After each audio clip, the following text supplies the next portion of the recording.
Well, November is stewardship season when many people consider making offerings to God and pledges to the work of the church. And so it's a good time to ask this question: what is a proper Christian attitude toward money and giving? This week I've been thinking how many messages we absorb in the course of a day. Advertising messages in particular, billboards, radio as we go in our cars, TV as we sit in our homes, filled with advertisements, commercials. And these advertisements, I've noticed, point out to us all the things that we lack, all the things that we need, to be a successful, healthy, pretty, beautiful person in America. We're told that if we don't buy this product, our teeth won't be clean. We won't have the right means of transportation. We won't have the right beverage or the right partner or live in the correct neighborhood or send our kids to the right schools. To make us prettier, wealthier, classier, cleaner. We hear these constant messages about scarcity and the need to act now, to get more money, and to save that money, to hoard that money, because the world is a dangerous place. And all week, we hear these messages, and then we come for an hour of worship on Sunday, as if that hour in worship could somehow counter all of the messages that we take in and receive during the week. These messages that we don't have enough. There's never enough. The world's a dangerous place. Guard, protect what you have. Get insurance. Watch how you spend. The world is a place of scarcity, not abundance. So hoard everything. And we hear also stories of excessive greed and wealth. And the wealthy and the prestigious are held up to us as examples of how to live and how to be successful. They are praised and magnified for their greed, while the poor are blamed for their plight. Well, today's story explores Jesus' thoughts on the place of wealth and what constitutes meaningful giving. And I'm reminded, reading the Gospel of Mark, that it's kind of like watching a movie where you have these jump cuts. A scene fades, and then the director jumps to a very, very different scene. That's what happens today in the cinematic Gospel of Mark. Mark first, in the first three verses of our passage, verses 38, 39, and 40, if you're following along. Mark first exposes the hypocrisy of the religious ruling class. And then there's a jump cut to its contrast, the poor widow, who gives all that she had. And just like in a good movie, the story is told in the cuts. Looking at the first three verses of our text, Jesus makes three criticisms of the religious leaders of the day. First, they're craving for prestige. In verse 38, Jesus says, "Beware of the scribes, who like to walk around in long robes and to be greeted with respect in the marketplace." Now, it's dangerous to preach this as someone wearing a long robe today. But you get the point. Those who crave prestige and recognition, who like to walk around preening, calling attention to themselves about how hard they work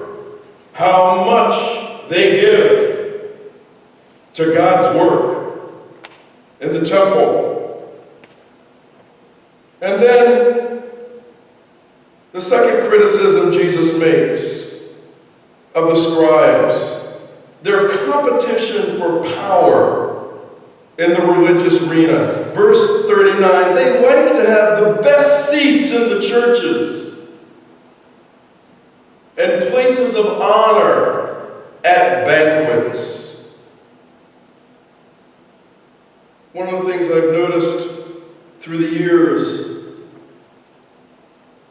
in churches of all denominations is that there seems to be a kind of hoarding, not necessarily perhaps of the church's money, but there's often in our churches a hoarding of power. You know, in any social institution, their power circulates, and in democratic institutions, power is supposed to circulate freely. That's why we have things like term limits. But I've noticed, and Jesus apparently noticed, that often power is hoarded by a few.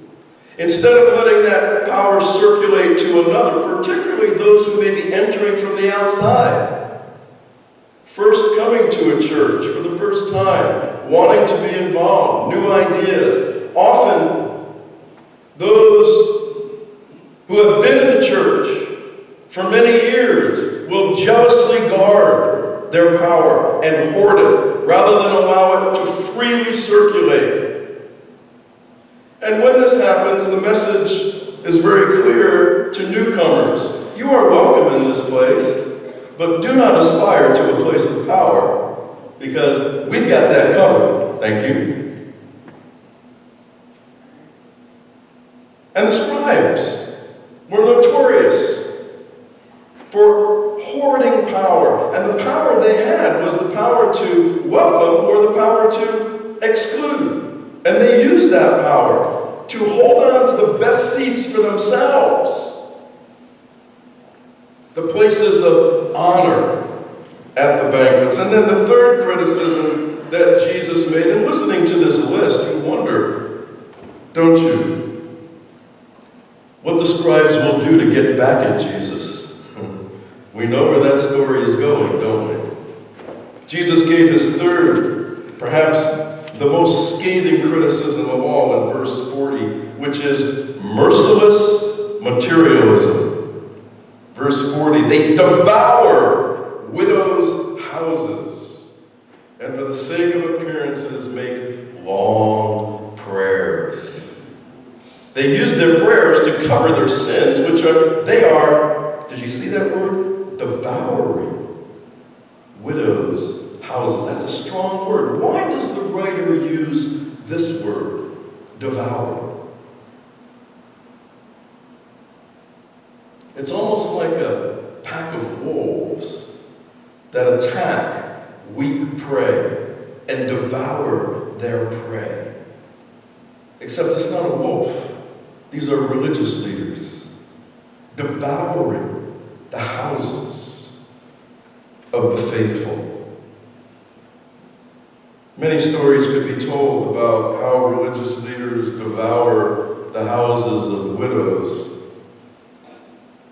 I'll just tell you how my sister one day called to complain to me on the phone because she is when my sister was still living. She went over to my mother's house, and my mother could no longer pay her bills. And my sister was horrified to discover that my mother had been writing $50 checks to every religious appeal that came in the mail. And she'd been doing this for years. And when she didn't have enough money, enough income in her retirement as a widow, after my father had died, she had been putting the money on her American Express card. And Jeannie looked at that American Express card, which was now mounting toward $10,000 of debt. And I thought to myself, shame, shame, shame on religious leaders who devour the houses of widows. And it reminded me also of that George Carlin joke. Maybe you know it. George Carlin, of course, famous atheist, He said, why is God broke all the time? God's supposed to, own everything. God's all powerful. God's all knowing. And yet God always seems to be lacking money. And God's people are out there begging for money all the time. And Carlin says, well, the great creator, you must be a terrible money manager. We laugh. And then the jump cut. After the scathing criticism of religious leaders, Jesus notices what the others had not noticed. He notices a poor widow making her way to the temple treasury. And Jesus recognizes it as a teachable moment, and he gathers his disciples around him, and he says, look at this widow. And then he says, truly I tell you, she has put in more than all of these put together who are contributing to the treasury, because they are giving out of their abundance. But she, out of her poverty, has put in everything she had, all she had to live on. So let's be clear. Jesus is not commending his disciples for making poor widows. So often, I've heard sermons on this, and maybe you have too, in which this poor widow is commended. Oh, isn't this wonderful? No, it's really not wonderful that poor widows are having their houses devoured. And that's not what Jesus is holding up as an example to us. Religious leaders, go out and plunder the houses of your widows in your church. As a matter of fact, in several of the churches I've served, and this church is no exception, we have to be careful with our widows, how we talk about money, because people like my mother will hear appeals like Jenny gave, and they'll think, I've got to give more. And they don't have more to give. So we've got to be careful that we don't say to our poor, to our widows, please increase your giving. Jesus is not commending devouring widow houses. He is using the word poverty here in a different kind of way. Perhaps the real poverty was of those who had much and did not give. Perhaps the real poverty in America is a spiritual poverty that contradicts the material poverty that we see. No, Jesus is not commending this practice. He's condemning it. Condemning religious practices that prey on poor widows and then even use them. This passage, I believe, is a lament for and an indictment upon any religious system that results in a poor widow giving all that she has so that the system's leaders may continue to live lives of wealth and comfort. The attack is not on Jewish religious practice. It is on any religious practice that masks egotism and greed with long prayers and blessed handkerchiefs if you just send in $50 more. The scribes are like leeches on the faithful, benefiting from a religious system that allows poor widows to sacrifice what little they have. And we should rightly be outraged by a system that appropriates the property of the poor and the near destitute to perpetuate wealth for the elite. And we have heard, haven't we, Pope Francis's scathing criticism of what he calls the airport cardinals who go around from parish to parish, from place to place on airplanes and live lives of luxury in Fifth Avenue with limos and limo drivers while their people are poor.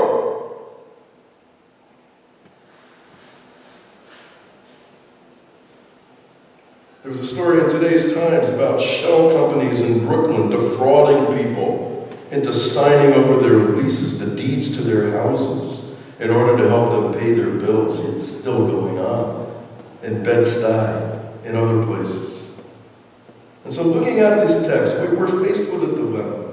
Does Jesus point to the poor widow who gives her last 2 coins to the temple as a model for giving? Or does Jesus point to the poor poor widow because she is a tragic example of how religious folks suck the life out of people. I will leave you to ponder the answer. But for now, this closing story. I served a church in Ohio where we adopted a practice known as Adopt-A-Block. Very poor neighborhood. Every Saturday morning, we would visit homes in the neighborhood, the surrounding 4 blocks.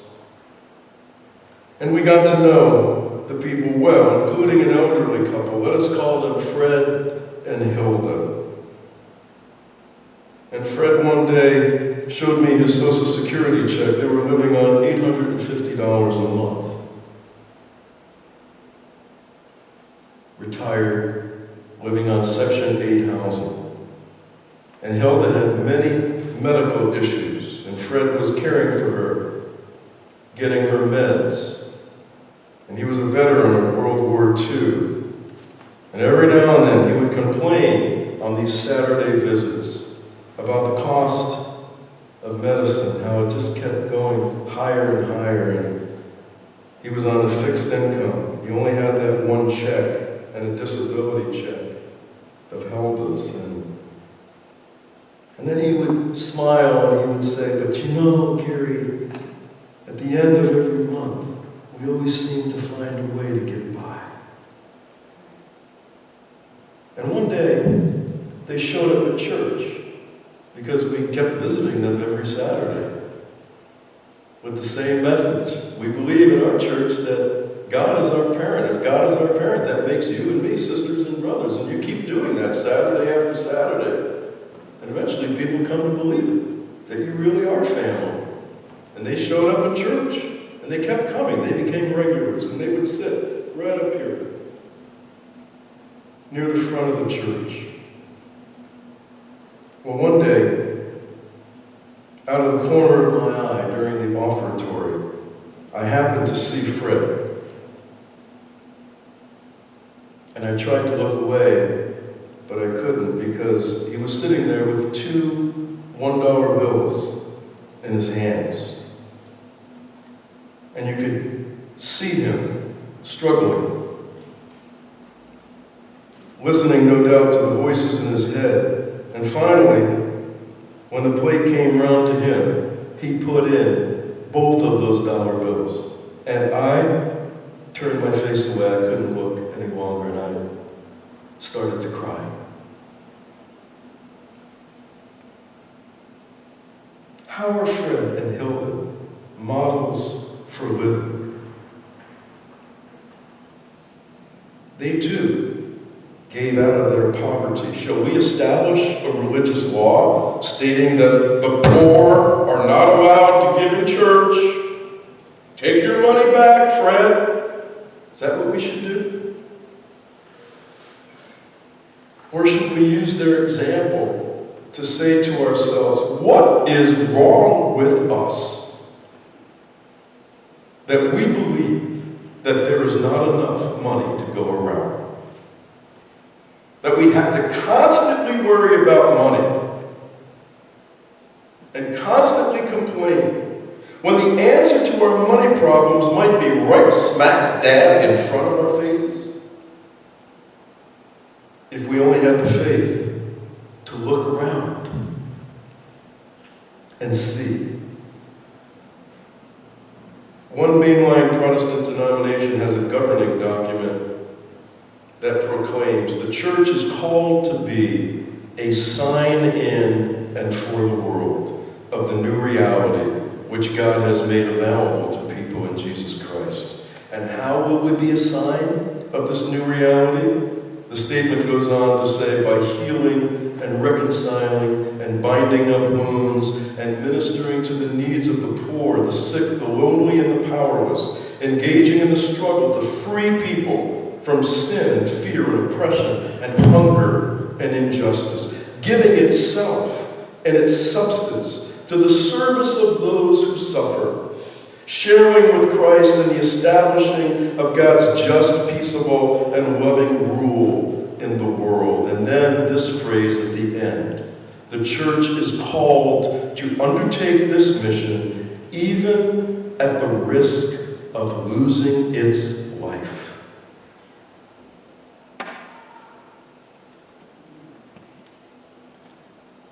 If we're going down, how do we want to go down? The poor widow gives her whole life for that which is worthy. Is this the calling that Jesus lifts up for the entire church? Could it be? Give to the end. Pay no thought to the future. Put those last $2 in the offering, Fred. Or as Neil Young, the rocker, puts it, better to burn out than it is to rust. Extravagant giving in an age of scarcity. Could this be the good news? Thanks be to God.